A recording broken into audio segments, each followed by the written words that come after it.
Ciao, my friends. I am back with another authentic Italian pastry, and this time it's from the region of Puglia. And I love the name of this pastry. It makes me laugh every time because it's very similar to my dialect, which is Napoletano. These are called Sporcamuss. Sporcamuss means you get your lips dirty. Sporca means dirty. Mousse is your lips. It's just like that Neapolitan street food called obere mousse. Mousse means lip. Here I have my crema pasticcera in a piping bag. I made this yesterday and let it set in the fridge overnight. And I've already shown you how to do this. I actually have a separate video just on crema pasticcera with the lemon peels inside because this is the lemon flavored version.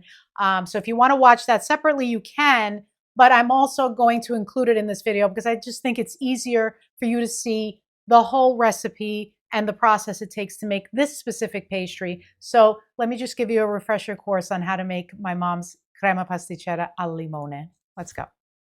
For this particular recipe, I have doubled my mom's crema pasticcera recipe. So you're seeing here only 2 egg yolks, but in actuality for this recipe, I used 4 egg yolks and double the amount of sugar. But no matter what the ingredients are, the process is always the same. So you're gonna beat the egg yolks and sugar until they're light and pale yellow. Then you're gonna add in your flour a little bit at a time, sifting it as you go and mixing well in between additions. The next important step is to make sure that the milk is warm and that you only add a little bit at a time and mix well in the beginning. Once the cream starts to get a more liquidy consistency, you can add all the milk in at once, mix it well, put it into a saucepan, 3 lemon peels, and cook it on medium heat until it thickens. The lemon peels will release their essence and give it that beautiful lemon flavor. Continue to stir until the cream has thickened and it is boiling. Turn the heat off, remove the lemon peels, and now add it to a bowl. Make sure you cover the cream with plastic wrap so it doesn't form a skin. And you can leave it in the fridge for a few hours to set, up to overnight. Now on to the next step of this pastry. Just want to give you a better angle of what I'm doing. So I'm going to flour the surface. I'm going to take my puff pastry and open it up. I've had this defrosting at room temperature for about 30 minutes. And now I'm just going to roll it out just a little bit, not too much. I don't want to make it thin because you really want this to puff up like a nice, puffy layer for this pastry. So I just want to flatten it out just a little bit.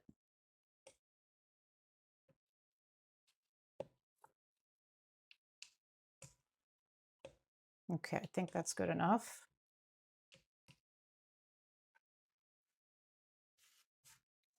And now using any kind of sharp knife that you have, we're going to do 3 rows. I'm just going to mark where I'm going, and 3 rows, just going to follow the lines. So we're making 9 portions, and we're going to do this for 2 sheets of puff pastry.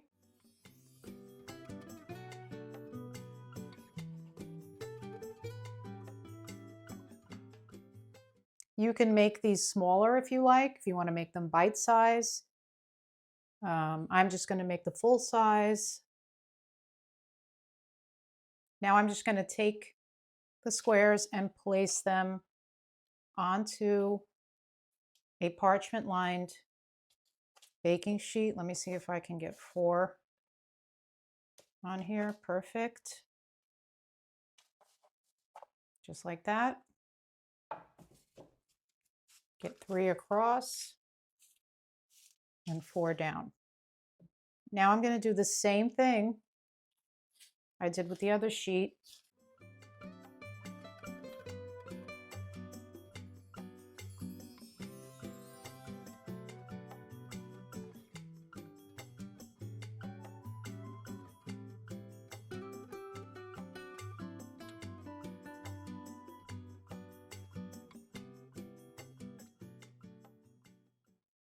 Okay, so now that I have all my little puff pastry squares on parchment paper, I'm actually going to place them back into the freezer. When I took the puff pastry out of the freezer to defrost, I needed to do that so that I could handle the dough without it cracking, but I don't want it to go into the oven at room temperature. I want it to be as cold as possible. So I'm going to place it back into the freezer for about 15 minutes to get it cold so that when it goes into the hot oven, you get a really nice puff. So while it's in the freezer, I'm going to heat up my oven to 400 degrees Fahrenheit so that as soon as I take them out of the freezer, they're going to go straight into a hot oven. Okay, they're out of the freezer, but obviously right before we put them into the oven, we are going to give them a quick egg wash. So this is just 1 egg with 2 tablespoons of water. So you just want to cover them all.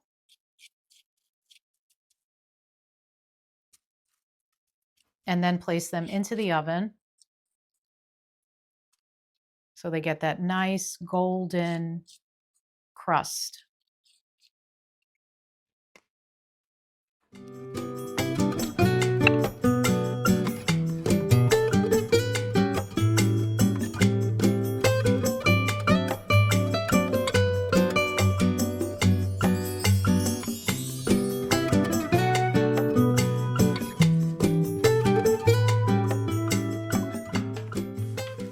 Now that I have my crema pasticcera in a piping bag, I'm not going to leave it out at room temperature while the puff pastry is baking. I'm going to leave it in the fridge. You want to keep it cold. You don't want it to soften because you want to be able to pipe it nicely into the pastry. So this is going to go into the fridge while I wait for the puff pastry to come out of the oven, and obviously let it cool off. Do not put pastry cream on a hot puff pastry. It's going to be a mess. All right, my friends. These are out of the oven. They are golden brown and delicious. Maybe a little more brown than I like, but they're still, look at that. Look how much they puffed up. They're so beautiful. And the key to this is to put them in the freezer for 15 minutes. I promise you, look how high that is. Beautiful. So I just want to give you a closer look at what I'm doing. So these are nice and puffy. What you're going to do is you're going to take a serrated knife and you're going to cut it very gently right down the middle. Okay? See how that's nice and flaky on the inside? Then we're going to take our crema pasticcera and we're going to add it. Oop, don't go anywhere. We're going to add as much as we like in. Get a nice thick layer. Okay? And then we're going to place the top on. And there you have your Sporcamuss. Then, what's an Italian pastry without a little confectioner's sugar sprinkled right on top? Beautiful. Guarda che bellezza. Look at this beautiful little pastry with my favorite name, Sporcamuss. And I'm going to show you why. I have confectioner's sugar on my fingers. I'm going to show you why it's called Sporcamuss right now.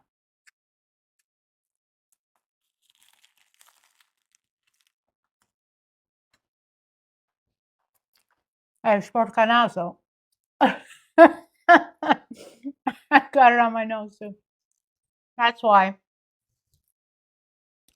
it's called Sporcamuss.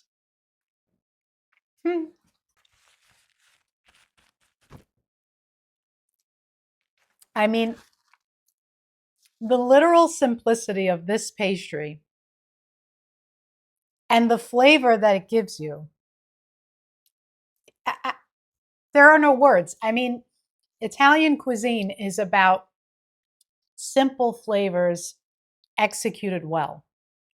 And this is just one of those things, right? So good. So I hope you enjoyed today's video. These are so delicious. They're so easy to make. They look like they're from a pastry shop, and you can make them at home. I promise you, just follow the little tips and tricks I gave you, and the steps to make the crema pasticcera. And this is going to be like the most delicious Sunday dinner dessert, holiday get-together dessert, anytime dessert. Enjoy it. Don't forget to like, subscribe, and hit that notification bell so that you don't miss any of my recipes. See you on the next video. Ciao, my friends.